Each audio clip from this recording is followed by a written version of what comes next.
Right, welcome. Thank you everybody for joining us today. My name is Mark McHugh and I'm the president and CFO of Rayonier. And as Dave said, soon we'll be stepping into the CEO role. I want to start by thanking Dave and congratulating him on his graduation, as he likes to put it. Dave's not only been a tremendous CEO, but he's also been a great mentor and friend to me and many others at the company. We would not be where we are today without Dave's leadership and dedication. And so while Dave is leaving behind a great legacy and very big shoes to fill, I believe he's also leaving us very well prepared for the future. By way of background, I've been with Rayonier for just over 9 years, but my relationship with the company actually dates back over 20 years.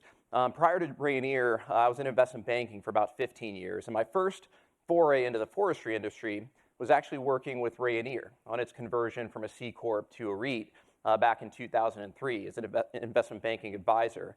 I never really strayed too far from the company or the asset class thereafter. I did quite a bit of advisory and financing work for Rayonier as well as a number of other forestry companies. I first came across Dave Nunes at his prior company, Pope Resources, and we established a great relationship over the years, worked on a number of different projects together. And so when Dave joined Rayonier in 2014, he asked me to come join as the CFO. And I didn't have to think about it very long. Given the respect that I had for Dave as well as the respect that I had for this organization, I thought it would be a great fit for me, and it absolutely has been. So as I reflect back, it's a bit surreal to think that my first experience in this industry was working with Rayonier 20 years ago, and now to come full circle and be about to step into the CEO role. But it's also been a very rewarding journey, and I feel very privileged to be working with this exceptional team that we have here at Rayonier. So now that we've had that trip down memory lane, I want to shift gears and talk about why we're here today. And there are 4 key messages that I want to leave you with. The first is that the low-carbon economy transition is driving transformative value creation opportunities for timberland assets. And we believe that Rayonier is very well positioned to capture those opportunities. The second is that our real estate development platform has really grown and matured over the last several years. And we now feel that we're poised to accelerate value realization in that business. And the third is that our core timber and HBU businesses remain best in class. And following a period of some pretty stiff market headwinds over the course of the last year, we believe we're now positioned to benefit from favorable long-term trends going forward. And finally, Rayonier's organization is very well aligned with the right culture, talent, and leadership to execute on our strategy. So with that, let's start with a brief snapshot of where we are today. Rayonier is one of 3 publicly traded timber REITs. We like to think of ourselves as the only pure-play timber REIT. And I'm going to talk about what I mean by that and why we think it's important in a little bit later. The company was founded in 1926, so almost a 100-year history. Today, we own or lease roughly 2.7 million acres of timberlands that generate a sustainable yield of roughly 11 million tons annually. We define sustainable yield as the volume of timber that can be harvested into perpetuity. It's really the concept of harvesting growth. And we believe that this disclosure is an important part of our commitment to transparency and sustainability. The chart on the right shows our adjusted EBITDA breakdown in 2023. As you can see, roughly 70% came from our timber segments, with the balance of 30% coming from our real estate segment. And that's been pretty consistent over time, with our timber segments typically generating 70 to 75% of adjusted EBITDA, with the balance coming from real estate. So that's a snapshot of where we are today. But we're going to spend most of the next few hours talking about where we're headed in the future. And it starts with several key trends that we believe are reshaping this industry. We're going to drill down onto each of these in some more detail today. But at a high level, there are 2 key major themes. The first is the low-carbon economy transition. We see this as a secular trend that is going to drive increasing demand for land-based solutions as well as renewable wood-based materials going forward. The second theme is the continued strength of the housing market in the U.S.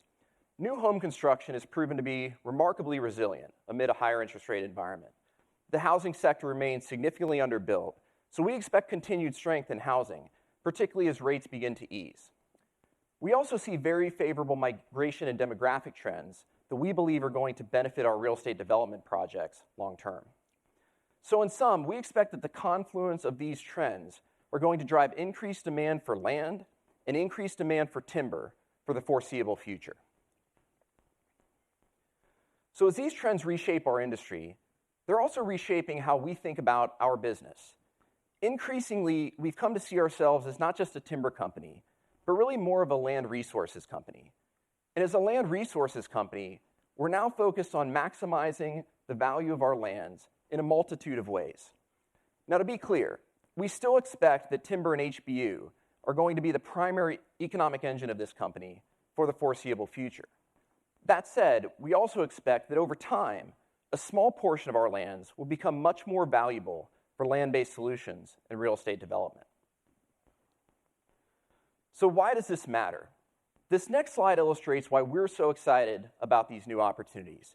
What this chart shows is the potential value uplift per acre for these alternative uses.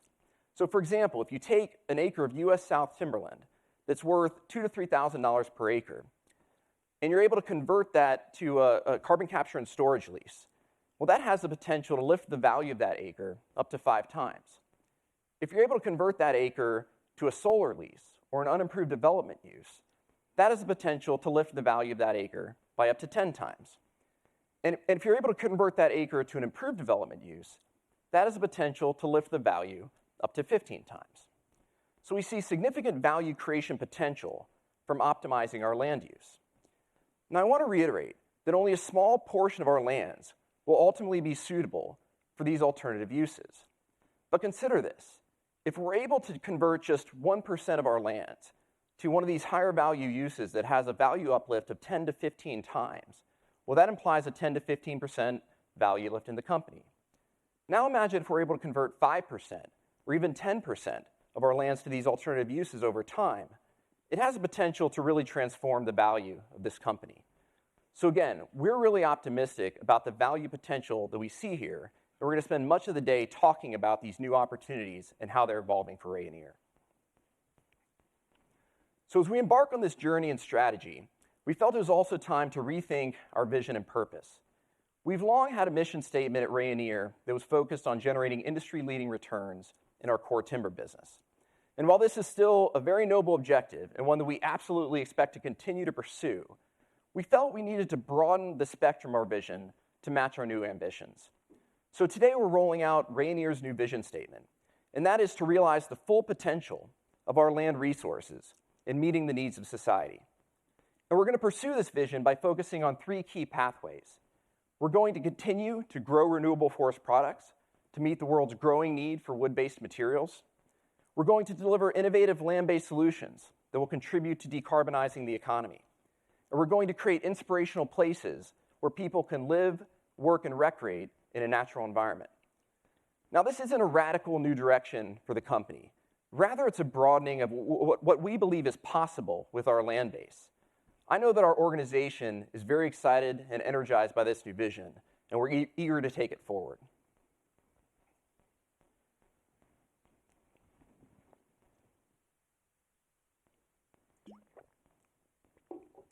Now let's move on to why we believe Rayonier is well positioned to succeed. And it starts with our portfolio advantages. First, Rayonier has a best-in-class timberland portfolio concentrated in the most attractive timber markets globally. Second, we have a differentiated real estate platform with a pipeline of high-value development opportunities. And third, our portfolio is very well positioned to capture these transformative land-based solutions opportunities. Now I want to drill down into each of these in some more detail. Slide 17 provides an overview of our timberland holdings by region. We own or lease roughly 2.7 million acres in total, including roughly 1.9 million acres in the US South, roughly 420,000 acres in the Pacific Northwest, and roughly 420,000 acres in New Zealand. Notably, all of our timberlands are located in major softwood producing regions with strong timber demand and access to export markets. We don't own any timberlands in what we consider to be second-tier markets like the Lake States or Northeast or Appalachia region, where both timber demand as well as timberland M&A markets are much thinner. Another key feature of our portfolio is our concentration in the strongest markets in the US South. As you can see on slide 18, over 2/3 of our timberlands are located in the US South, and 71% of our southern lands are located in top quartile markets as measured by the TimberMart South composite average pricing. This strong market positioning translates to superior EBITDA per acre generation.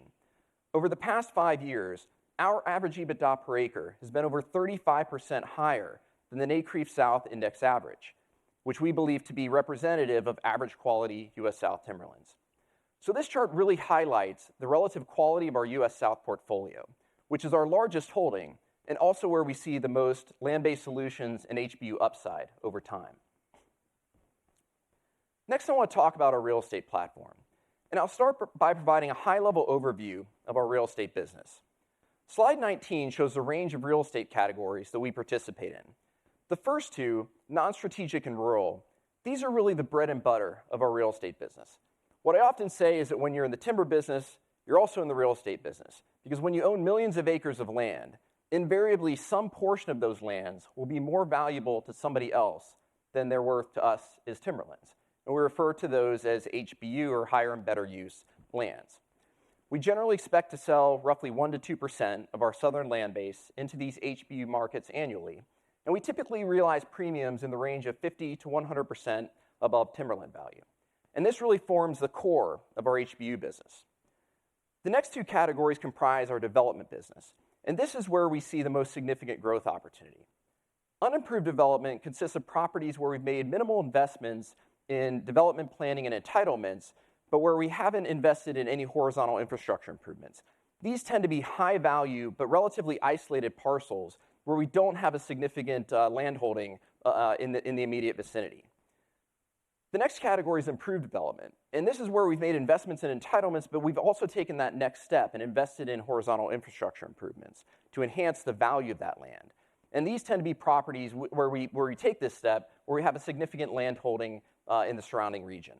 And we do that so that that surrounding land holding can really benefit from those investments. So these are the major categories that comprise our real estate HBU business. Now I want to talk to you about our performance in the HBU business. The chart on the left shows how our HBU values and premiums have evolved since 2015. So as you can see, we generated a significant increase in our average HBU sales price per acre, going from roughly $2,800 per acre in 2015 to 2017 to roughly $4,100 per acre in 2021 to 2023. And we also generated a significant increase in the premium above the NCREIF index, which went from 55% to over 100% in this most recent 3-year period. Now, we've also seen a significant shift in our mix towards higher value development sales. Those development sales comprised just 15% of our real estate revenues in 2015 to 2017, but they increased to 44% in this most recent 3-year period. And what's really driving that mix shift is the momentum that we've gained in our Wildlight and Heartwood development projects. Slide 21 provides a high-level overview of our development pipeline, as well as a map of our holdings in Southeast Georgia and Northeast Florida. Now let me take a step back. Rayonier has long held a large land position, as well as some very high-level entitlements in this area. What we didn't have until 2016 was a comprehensive strategy to unlock value. So what happened in 2016 is that we launched Wildlight. Now, the initial phase of Wildlight was contemplated as a 300-acre village center with a 10-year development horizon. And it came with a lot of questions, candidly. You're a forestry company. Do you really want to be in the real estate business? Why are you doing this? And what we said at the time is that the logic is really the scale of our holdings in the surrounding area. We own 25,000 acres in a 5-mile radius of Wildlight. We own 50,000 acres in a 10-mile radius of Wildlight, directly north of Jacksonville in the path of growth. So our strategy at Wildlight, it was never about the IRR that we expected to earn on that initial investment. It was really about the value creation potential that we had around our surrounding land base. So fast forward almost 10 years, and that value potential is really taking shape, and we're much more confident of the specific areas that have long-term development potential. We're no longer talking about the 200,000 acres in the coastal corridor that Rayonier owns. We're now dialed into roughly 50,000 acres that we believe has development potential over the next 5 to 10 years, and another 70,000 acres that we believe has longer-term development potential.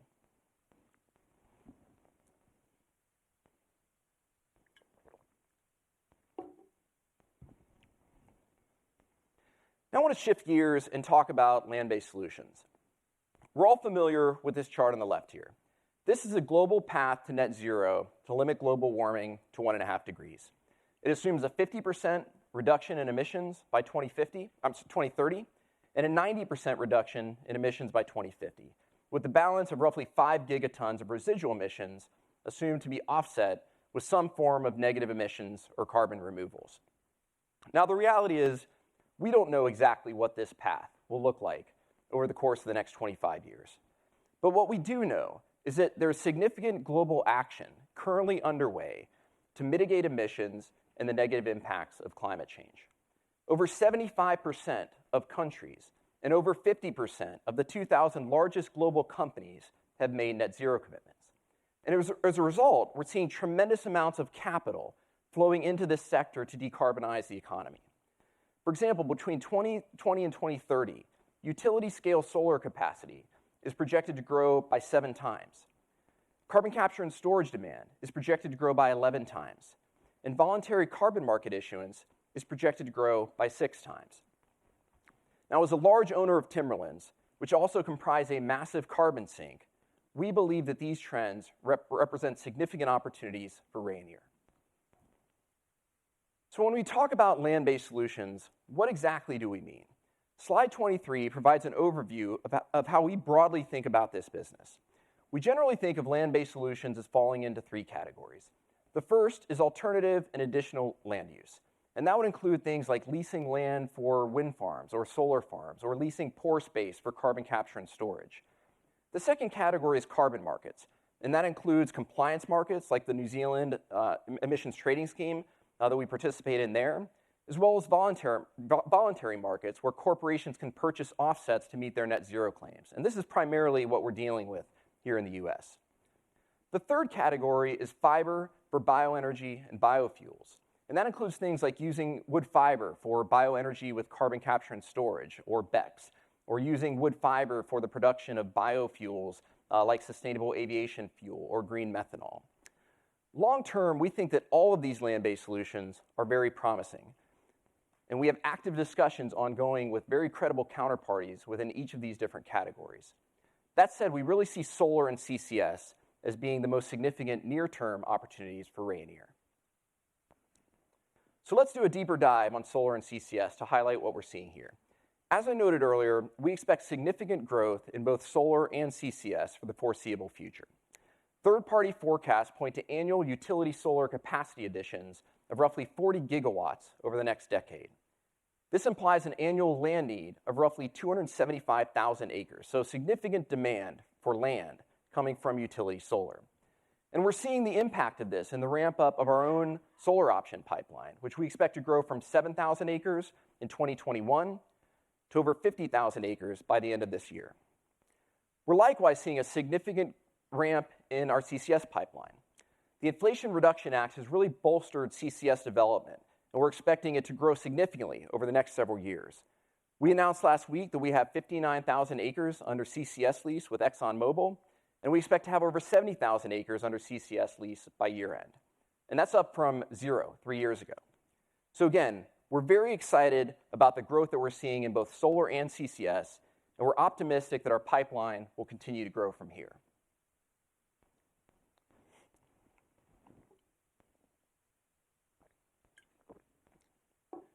So now that I've gone through our portfolio advantages, I also want to drill down into our organizational advantages, which I believe are equally powerful. And there are 3 key advantages that I want to highlight. The first is our pure play timber REIT structure and the flexibility that it affords us. The second is our nimble approach to capital allocation, including the initiatives to enhance shareholder value that we announced last November. And the third is our organizational culture, which I believe is very well aligned with our vision and strategy. So let's start with our pure play structure. As I noted earlier, Rayonier is one of 3 publicly traded timber REITs, but we're the only pure play timber REIT. And what I mean by that pure play is that we don't have any exposure to downstream wood products manufacturing. Now, we believe this provides a number of key benefits. First, much greater earning stability. Timber cash flows have historically been very stable over time, whereas wood products cash flows have tended to be more volatile. One of the hallmarks of timberland investing is the safety and stability of cash flows, and we believe that our pure play structure is much better suited to provide this. Second, our pure play structure provides greater optionality in terms of how we manage our lands because we're not beholden to feeding a mill infrastructure. This optionality applies both to how we manage our lands from an operational standpoint as well as from a portfolio management standpoint. The third is that as a pure play timber REIT with over 2/3 of our assets in the US South, we have greater relative upside potential around land-based solutions and HBU because most of this is occurring in the US South. Next, I want to talk about our approach to capital allocation. Our mantra around capital allocation has always been to be nimble and opportunistic with a view towards building long-term value per share. And we've often pivoted as we've seen different opportunities become available. We've grown and improved our portfolio through acquisitions. But we've also not been afraid to sell assets when we felt that our capital could be better deployed elsewhere. We've bought back stock when we've seen a big disconnect between the underlying value of our assets and our stock price. But we've also issued stock through our ATM when we saw attractive opportunities to deploy that capital. We've increased our leverage to pursue strategic growth initiatives, but we've also carefully managed our balance sheet to maintain an investment-grade credit profile and a very low cost of debt. And of course, we recently announced a plan to execute on $1 billion of dispositions, which was designed to reduce leverage in a higher interest rate environment and capitalize on what we saw as an unprecedented disconnect between public and private market timberland values. So again, we've been very nimble and opportunistic in our approach to capital allocation and balance sheet management. Next, I want to talk about our organizational culture, and it starts with our focus on sustainability. As a forestry company, sustainability isn't just a buzzword. It is truly ingrained in everything that we do. When we plant a seedling or when we make an investment in silviculture, we're generally not going to realize the benefit of that investment for decades. So forestry is inherently very long-term in nature and practically synonymous with the concept of sustainable growth. Now, I want to highlight just a few aspects of our ESG profile that I believe are especially important. And it starts with our carbon footprint. Climate change is top of mind for most companies today. Fortunately, at Rayonier, we're not focused on solving a big emissions problem. We're really focused on creating value from our massive carbon sink. Our trees sequester over 14 million tons of carbon annually, relative to emissions of only 300,000 tons. To put that in context, our forests sequester roughly 1 ton of carbon every 2 seconds. Since we started this presentation today, our forests have sequestered roughly 1,000 tons of carbon. So our business and our assets are already playing a vital role in climate change mitigation. On the social front, we've been at the forefront of contractor safety. Candidly, this is an area where our industry was lagging several years ago. But we made it a priority at Rayonier to focus not only on employee safety, but the safety of our contractor workforce as well. And we're seeing results. Last year, we saw a 50% year-over-year reduction in U.S. contractor recordable injuries. So we've made significant strides here, and this is something that we're very proud of. Lastly, on governance, we're in a very strong place. We employ best-in-class governance practices across the organization, including with respect to board independence, board diversity, and executive compensation. And I can tell you, based on the number of directors we have in attendance today, we have a very, very engaged board. We also have a team and a culture at Rayonier that is very well aligned with our vision and strategy. I don't think that I ever truly appreciated the power of culture until I joined Rayonier. No offense to my former colleagues on Wall Street. This is an organization that really cares. We care about our lands. We care about the environment. We care about our communities. We care about each other. We define our culture as one Rayonier. And the key principle is that we all work together to find the best outcome for the company and our stakeholders. Our corporate values form the TRUST acronym, and they revolve around working together as a team, serving as a responsible steward of our land and communities, unleashing empowerment so that our employees can grow and develop as the company grows and develops, embracing safety as a way of life so that we ensure that every single one of our employees and contractors goes home safely every night, and acting like an owner in how we make decisions and care for our land resources.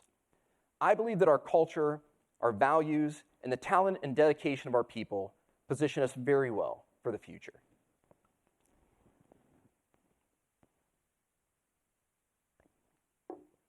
So putting all this together, we're executing a clear strategy to build long-term value per share and to realize the full potential of our land resources.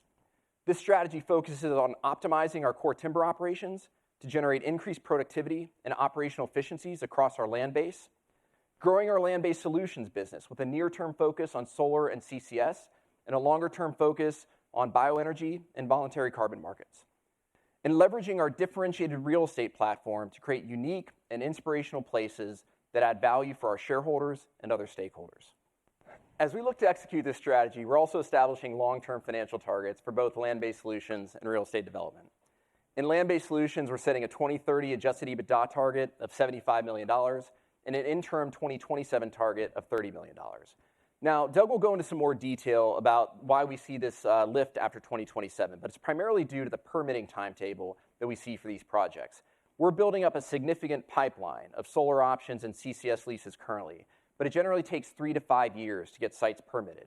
So we expect that the big ramp will occur as our solar options convert to leases and as our CCS leases convert to injection royalties over the next several years. Now, moving on to our real estate development targets.